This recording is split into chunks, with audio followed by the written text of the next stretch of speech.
I saw him from the space of what people say he can become. And so then I would just once in a while do this. That was like, right? Once in a while I'm yoking him up because I want him to know mommy's in control. Live from the pits of hell. One day I was going off and I hovered over him. I was over him. And I heard my 11-year-old go, Mom, get off of me. I wasn't hitting him, but I was hovering.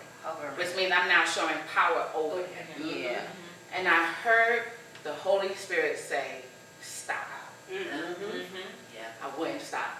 Because if I stop, then now whatever, and he didn't do anything bad. It's the craziest thing. We were doing his math homework. My son is not the kid that takes notes. Irks the crap out of me because I like to take notes. He does not take notes. He does everything in his head. And so we go at it because he just don't take notes. So that's where we were clashing, right? That's the clash because I'm telling him to take notes. He doesn't want to. And now I'm hovering.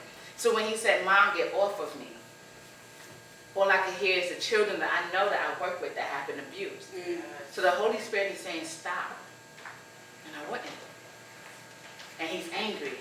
And then he pushed everything off the table. He started banging his head. He started screaming. Then I got angry. And I started screaming. And I picked up a chair. And I ain't hit them people. And I hit my floor. I still got the two. I had just moved into my house and got 2 dents on my hardwood floor in my dining room. And then he went upstairs. And then the Lord dealt with me.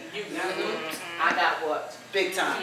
Because he said, you provoked him. He asked you for a moment. But we don't like to give our kids moments because we are in charge. But he asked you for a moment to go breathe upstairs and you told him no. I told you to stop. I told you to listen to him. And you said no. And I had to be beat. And then I had to go talk to him.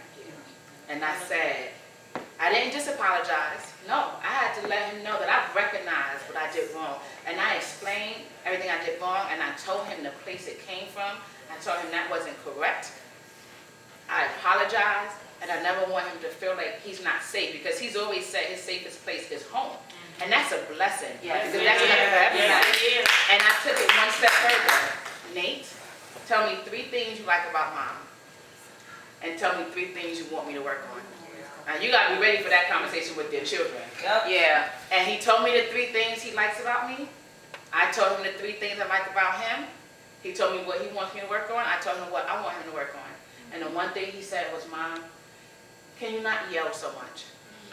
And then the one thing I told him I want him to work on was, I said, listen, I want you to recognize that sometimes when Mommy yelled, it's because Mommy had to ask you 13, was it 50, 11 times, right? Like, I don't want to have to, so that's when Mommy gets upset, so please work on that. But I could not define myself by what he wanted, what I wanted him to work on. I had to change. So I worked on it, and a month later, I said, Papa, have you noticed a change in how Mommy responds to you? And he said, yes. I said, what have you noticed? He said, well, when you get upset, you just stop, you take a deep breath. And that was so important to me, because I wanted him to know that I heard him, and that what he said to me mattered, and I didn't dismiss it and grow from there. But I've given myself permission to apologize to him, and I've given him permission to check me sometimes, because we gotta be checked. I want to say something to what she had asked before, because she's like, you were talking about the family issues, and like, most of those people is probably older, like aunts, uncles, stuff like that. You probably deal with them. They are older than me.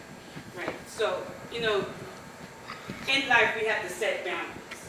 And when you're breaking cycles, and people don't like to do this, right? They feel like you have to be connected to your family no matter what, because blood is thicker than water. But I come to tell you that if it's draining you, if it's taking you down a path that is not, where you're not evolving, it is okay to cut off family.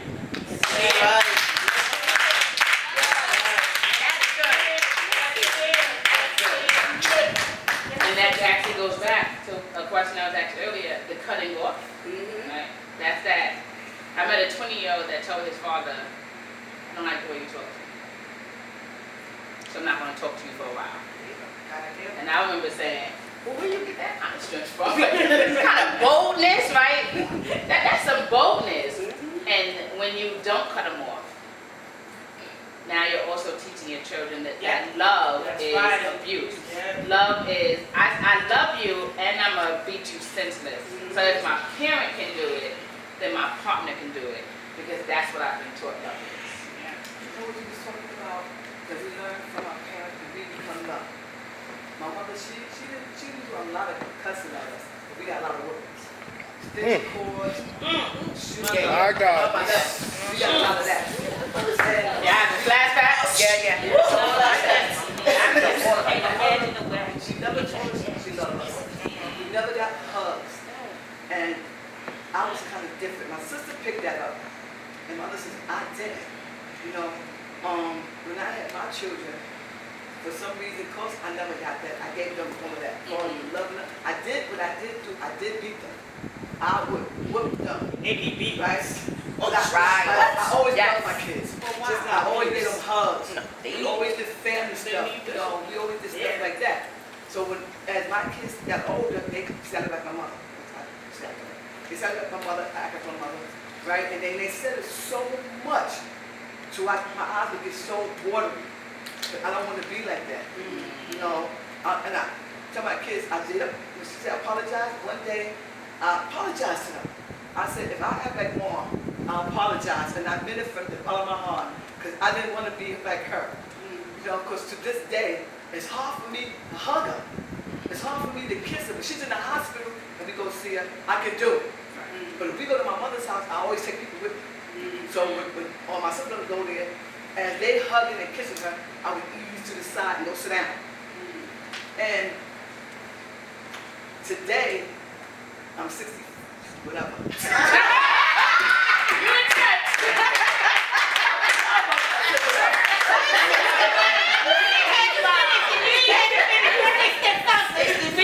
So I have learned to, I do, now I know, and this is this year or maybe last year, when I go in, I go to the side of her and kiss her on her forehead. But if I haven't seen her like a week or two, I go and say, Mom, I said, I miss you, I love you. But and I feel it. It feels still, right. It's the different. child, it I feels so weird. Yeah. Now, go to where, like I said, they said I act like my mother. So, my siblings, my children, they chastise their kid, but it's one daughter. She got 2 kids. And she will not beat them kids. She said, Mom, you beat us so much. She said, I traumatized her to this day. She need to go see somebody. I said, Chris, please with that. No, I said, please with that. I said, but if I beat you because you deserve it, everything, and that one girl, she got beat with sticks. She got beat with my fist. I mean, I really beat her. She was worse. Yeah, right? It is She was crazy. Yeah, right. So she would not beat her Her big children. children. You said something key. So- 2 things you said key. You said she deserved it. No child. So, because I do want to give Yes. the rest of the, we could stay on this topic all day.